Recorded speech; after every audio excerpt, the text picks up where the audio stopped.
Ay, wala pala akong bariyang Ib. Oh, Gcash na lang sir. Nasaan ka? Dito na ako. 2 minutes, malapit na. Dito na ako eh.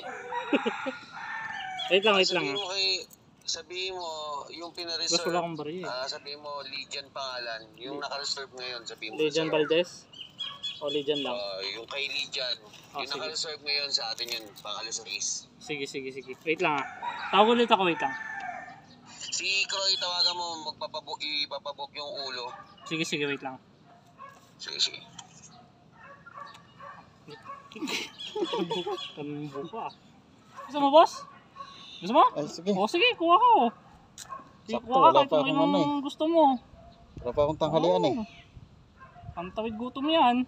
Okay na to, tatlo. Medyo maanghang-anghang yan, boss. Naninipa na Ayun, konti yan. binigyan pa ako ng customer ko ng fried Like chicken. and share nyo si boss. Thank you. Wala pa akong tanghalian eh. Salamat sir. Boss. Salamat. Ayan, thank you. Ingat. Thank you. Ay, ito na yata. Swerte talaga ako sa customer ko. Sige boss, salamat boss. Thank you. May ready pa talaga akong plastic oh.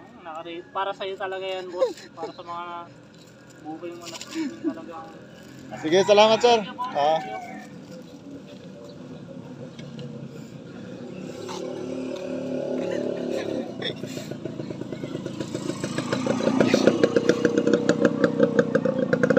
Siswimming sila sir. Binigyan pa ako ng fried chicken. Wala nang hiya-hiya si Kasundo ah. Sakto eh. Uy ako, nagugutom na ako eh. Sakto talaga yung booking ko. Diretso na ako uwi. Kasi dito lang to sa may Caloocan. Binigyan pa ako ng tip.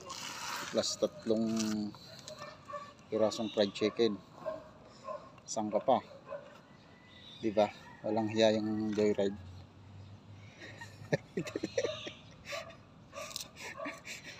Naamoy ng aso yung fried chicken binigay sila. Lumapit yung aso.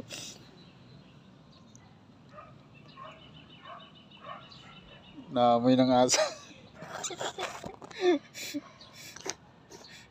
Kala ni sir nagbibiro pa. Inalok niya ako ng fried chicken. Wow. Hindi na ako bibili ng pang ulam ko pagdating sa bahay. Lupa ako ni sir, akala niya nagbibiro ako. Nagugutom na ako, wala pa akong tanghalian eh. Nalupa ako ng fried chicken. Dapat pala, ginawa kong 5 piraso eh.